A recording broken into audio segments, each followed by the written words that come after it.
देश में कोरोना संक्रमितों की संख्या 1,24,729 हो गई है। एक दिन में 6,568 नए मामले मिले हैं। पिछले 24 घंटे में 142 मौत हुई है। इस तरह भारत में मरने वालों का आंकड़ा 3,726 पर पहुंच गया है। राहत की बात है कि 51,820 लोग इस बीमारी से ठीक हो चुके हैं। स्वास्थ्य मंत्रालय के मुताबिक कोरोना वायरस से 80% मौतें महाराष्ट्र, गुजरात, मध्य प्रदेश, बंगाल और दिल्ली में हुई है। स्वास्थ्य मंत्रालय ने भी बताया है कि राज्यों को अब तक 30 लाख पीपीई किट बांटे जा चुके हैं। इसमें 109 घरेलू निर्माताओं ने पीपीई किट तैयार की है। वहीं 33 लाख N95 मास्क राज्यों को बांटे गए हैं।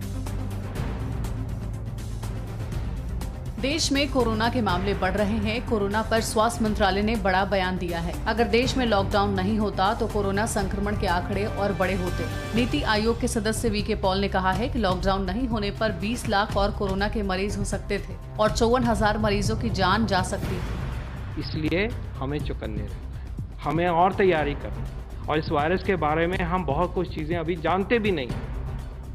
दिल्ली में लगातार कोरोना के मामले बढ़ते जा रहे हैं। पिछले 24 घंटे में 660 कोरोना के नए केस सामने आए हैं। दिल्ली में अब तक कोरोना से संक्रमितों की संख्या 12,319 हो गई है, जिसमें से 6,214 एक्टिव केस हैं, जबकि 24 घंटे में 14 लोगों की मौत हो गई है। दिल्ली में अब तक 208 लोगों की मौत हो चुकी है। दिल्ली में 14 और इलाकों को कंटेनमेंट लिस्ट में जोड़ा गया है। इस तरह अब दिल्ली में 92 कंटेनमेंट जोन बन गए हैं।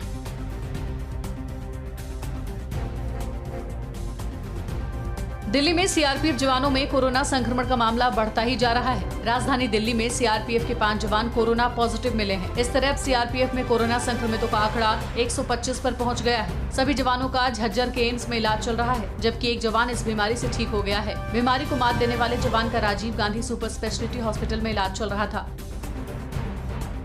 गुजरात में पिछले 24 घंटे में 363 नए केस मिले हैं। अब गुजरात में 13,273 कोरोना संक्रमित हो गए हैं। अकेले अहमदाबाद में 9,724 केस हैं, जबकि सूरत में 1,256 केस हैं। 24 घंटे में गुजरात में 29 मौतें हुई हैं। अहमदाबाद में 26 मौत, जबकि गांधीनगर में 2 और खेड़ा में 1 मौत हुई है। इस तरह गुजरात में मरने वालों का आंकड़ा अब 802 पर पहुंच गया है। राजस्थान में अब कोरोना के 6,494 पॉजिटिव केस हो गए हैं। 24 घंटे में राजस्थान में 267 नए केस मिले हैं। अकेले जयपुर में 1,715 केस हैं, जबकि जोधपुर में 1,163 केस हैं। एक दिन में यहाँ 2 मौत हुई। इस तरह राजस्थान में अब 153 मौत हो गई है। राजस्थान में 3,680 लोग इस बीमारी से ठीक हो चुके हैं। तमिलनाडु में भी कोरोना की रफ्तार तेज है। 14,753 केस हो गए हैं। अकेले चेन्नई में 9,370 केस हैं। पिछले 24 घंटे में तमिलनाडु में 4 मौत हुई है। इस तरह यहाँ 99 लोगों की मौत हो चुकी है। तमिलनाडु में 7,526 एक्टिव केस हैं। दुनिया में कोरोना के 52,97,000 पॉजिटिव केस हो गए।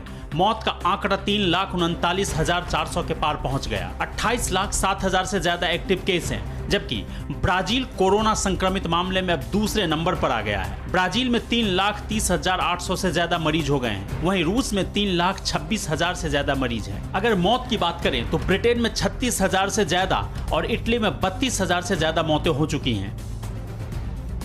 अमेरिका में मरने वालों का आंकड़ा 97,600 के पार पहुंच गया। एक दिन में यहां 1,280 लोगों ने दम तोड़ा। अमेरिका में 16,44,000 से ज्यादा कोरोना संक्रमित है। 11,49,500 से ज्यादा एक्टिव केस हैं। यहां 17,000 से ज्यादा मरीजों की हालत अभी भी गंभीर है। इन सब के बीच राष्ट्रपति ट्रंप ने बड़ा बयान दिया है। ट्रंप ने कहा कि संक्रमण के दूसरे दौर में अमेरिका को बंद नहीं किया जाएगा।